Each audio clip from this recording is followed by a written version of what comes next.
आगे प्रहलाद जी का पावन चरित्र आया। हिरण्याक्ष हिरण्यकश्यपु दो भाई थे। हिरण्याक्ष का वध भगवान विष्णु ने कर दिया। तब से हिरण्यकश्यपु भगवान विष्णु को अपना दुश्मन मानने लगा। 4 संतानें हुई हिरण्यकश्यपु की। सबसे छोटे बेटे का नाम था प्रहलाद। क्या नाम था?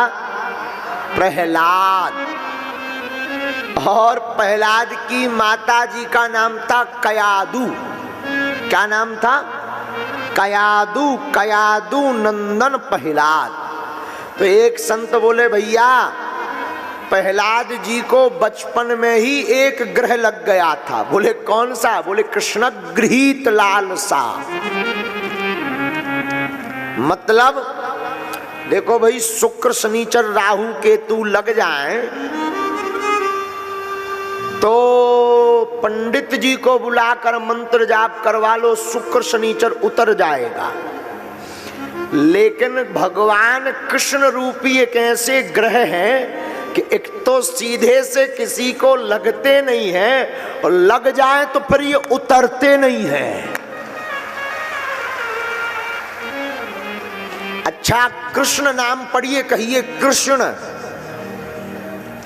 कृष्ण नाम में का के नीचे जो रकार है ना, टेढ़ी टेढ़ी, यही खतरनाक है। जो रकार है ऐसी टेढ़ी, इसको गांव में कहते हैं बंसी। मछली पकड़ने का एक कांटा होता है, देखा तुमने? वो एकदम ऐसे ही टेढ़ा होता है, उसे मछुआरे लोग कहते हैं बंसी।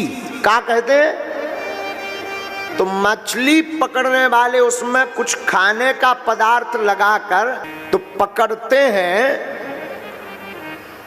तो खाने का पदार्थ लगा देते, मछली भोजन समझकर खाती है और वो बंसी तलुए में फंस जाती है।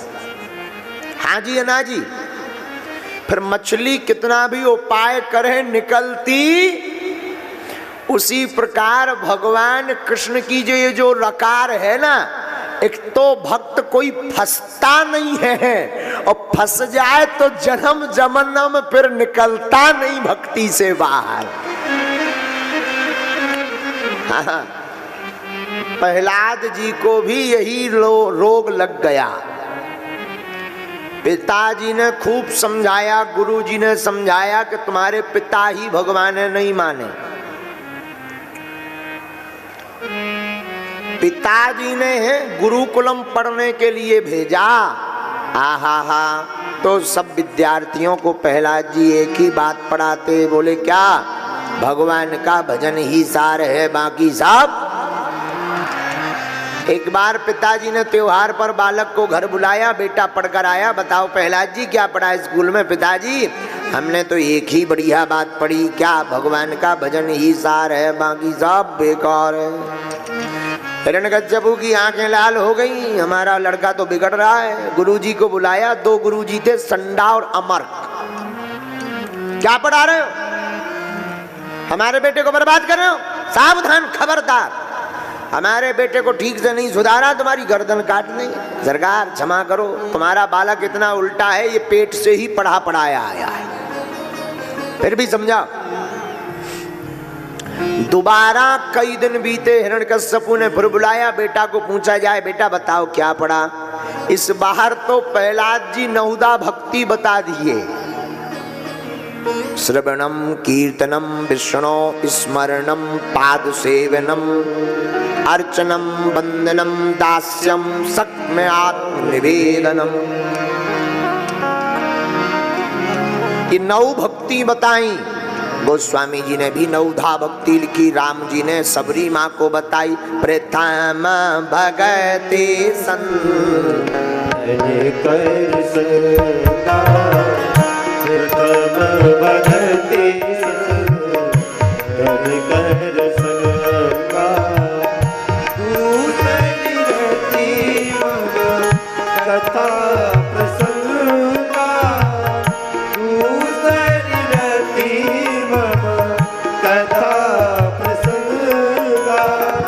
प्रथम प्रथम भगति प्रथम भगति संतन कर संगा। श्री राम जय राम जय जय राम। बोलो श्री राम जय राम जय जय राम। भागवत में पहली भक्ति है भगवान की कथा सुनना, दूसरी कीर्तन, तीसरी भगवान का स्मरण, चौथी भगवान के चरणों की सेवा, पांचवी भक्ति अर्चन, छठवीं भक्ति भगवान का वंदन करना, सातवीं भक्ति दास्य भाव से जीना, आठवीं भक्ति सख्य भक्ति, सख्य भाव से प्रभु को स्वीकार करना, और नौवीं भक्ति आत्मनिवेदन करके भगवान को समर्पित कर देना। हिरण्यकश्यपु नाराज हो गया, वापस भेज दिया। एक दिन स्वयं देखने के लिए गया तो प्रहलाद जी तो सब मित्रों को पढ़ा रहे थे, देखो भैया कौमार आचरित प्राज्ञो धर्मान भागवता निह दुर्लभम मानसम देह दुर्लभम मानसम जन्म तत पुध्रुवम ध्रुवम अर्थदम। मनुष्य जन्म बड़ा दुर्लभ है, इसलिए सब विद्यार्थियों को कहा कि कीर्तन गाओ। इतने में हिरण्यकश्यपु आ गया, बता तेरा भगवान कहाँ है? तो प्रहलाद जी बोले कहाँ नहीं है ये पूछो हो।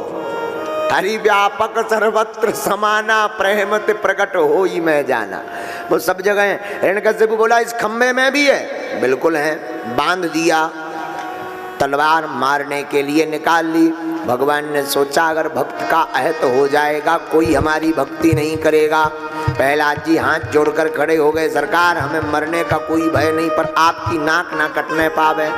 आहा, याद कर अपने भगवान को, हिरण्यकश्यपु बोला। प्रहलाद जी बोले हमें तो याद ही है। तुम याद करो, काल आने वाला है। पिताजी काल, हमारा बेटा हमारी ही बात नहीं मानता और उठाकर तलवार मारना चाहा। गगड़ गड़गड़ावे द संजीव लप लप लसावे चित्तवत सरोज मन मानो अब खावत है। गगड़ गड़गड़ानो खम्भ फाटो चरचरानो निक्सोर नाहर को रूप अति भयानक है।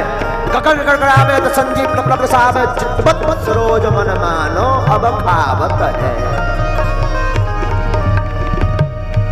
पृथ्वी डोल गई, खंबा फट गया, भगवान विकराल रूप नरसिंह बनकर के प्रकट हो गए।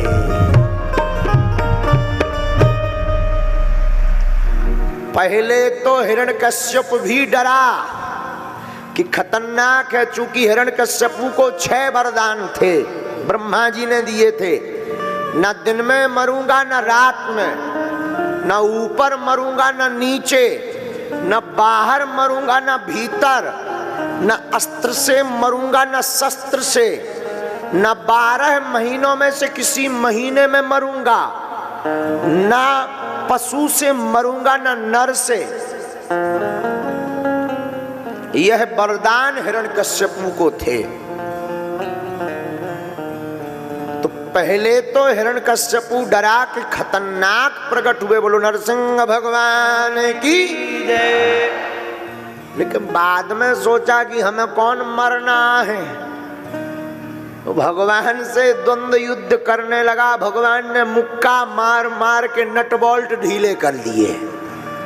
हाँ, बाद में भगवान ने हिरण्यकश्यपु को उठाया और घर की देहरी पर भगवान बैठ गए, जांघों पर लिटा लिया। हिरण्यकश्यपु बोला देख भाई हमको नहीं मरना है। भगवान बोले क्यों? बोले हमें वरदान है, ना मैं दिन में मरूंगा ना रात में। भगवान बोले भाई साहब ना दिन है ना रात, शाम हो चली है, गुड आफ्टरनून गायब है। तो हिरण्यकश्यपु बोला फिर भी नहीं मरेंगे। बोले क्यों? बोले हमें वरदान है, ना मैं बाहर मरूंगा ना भीतर। भगवान बोले देख आउट गोइंग इनकमिंग दोनों फ्री, ना तुम बाहर हो ना तुम भीतर हो, बीच की बीच दरवाजे की देहरी पर बैठे हो। हिरण्यकश्यपु बोला तब भी नहीं मरूंगा। क्यों? ना मैं ऊपर मरूंगा ना नीचे, वरदान है। भगवान बोले ना तुम अपर में हो ना डिपर में। फिर भगवान बोले तुम बीच की बीच हमारी लिफ्ट पर जांघ पर लेटे हो। तो हिरण्यकश्यपु बोला अब भी नहीं मरूंगा। भगवान बोले क्यों? बोले एक और वरदान है। क्या? ना मैं अस्त्र से मरूंगा ना शस्त्र से। भगवान अपने नाखून दिखा के बोले देख यही बहुत है तेरे लिए, तब भी नहीं मरूंगा। क्यों? वरदान है। क्या? ना मैं नर से मरूंगा ना पशु से। देखो बच गया। भगवान बोले हमारा सिस्टम देख ठीक से, ये मटेरियल ब्रह्मा जी की भी फैक्ट्री में नहीं है। आधा नर हूं आधा सिंह हूं। ऐसी सर्जरी तुम्हारे ब्रह्मा जी भी नहीं करके जानते कि सिंह में नर फिट कर दें। ऐसी सर्जरी नहीं अभी तक बनी। एक बार एक डॉक्टर हमसे भिड़ गया एम्स का। बोला गुरुजी भगवान भगवान लगाए रहते हो, तुम्हारे भगवान का करते? हम कहा ये बता तू काय का स्पेशलिस्ट है? बोला सर्जरी का। हमने कहा तूने कभी आधा नर आधा सिंह फिट किया? बोला हमने बोला कुछ नहीं, ये तो नहीं किया। हमने कहा ठटरी के बरे, तो फिर तू कुछ नहीं जानता। तो ब्रह्मा जी भगवान की सर्जरी देखो, आधा नर आधा सिंह, इसलिए लोग इनको कहते हैं नरसिंह। हिरण्यकश्यपु को लगा कि मामला पूरा ही गड़बड़ है, पूरा मैच इनके ही पाली में जा रहा, दे बाउंड्री पे बाउंड्री लगा रहे हैं। तो अंत में हिरण्यकश्यपु बोला फिर भी नहीं मरूंगा। भगवान बोले क्यों? एक और वरदान है। कौन सा? 12 महीनों में से मैं किसी महीने में नहीं मरूंगा। अब तो बच गया ना। भगवान बोले अभी अभी स्पेशल तुम्हारे लिए लॉन्च करके आए हैं। हिरण्यकश्यपु बोला मतलब? भगवान बोले अधिक मास का महीना जो लौड़ का महीना कहलाता है, एक्स्ट्रा चार्ज तुम्हारे लिए ही फिक्स किया है।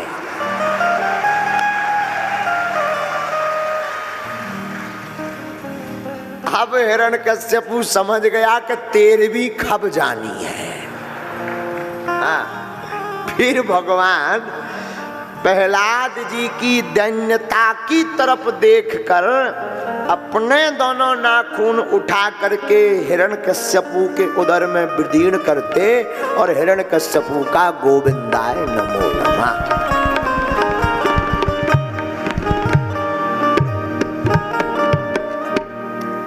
ऐसे हिरण्यकश्यपु का वध हुआ। प्रहलाद जी को भक्ति दी। प्रहलाद जी से भगवान बोले मांगो। प्रहलाद जी बोले नासा भक्तया सावई बड़िक। भगवान की भक्ति करके कुछ मांगने वाला भक्त नहीं कहलाता। हम नहीं कह रहे। प्रहलाद जी बोले सावई बड़िक। बड़िक का मतलब व्यापारी, बिजनेसमैन। भाई तुम भक्ति कर रहे तो बदले में कुछ ले भी तो रहे, तो तुम भक्त नहीं हो, बिजनेसमैन हो। क्या हो? भक्त तो कहता है जिसमें तेरी रजा उसमें मुझे मजा।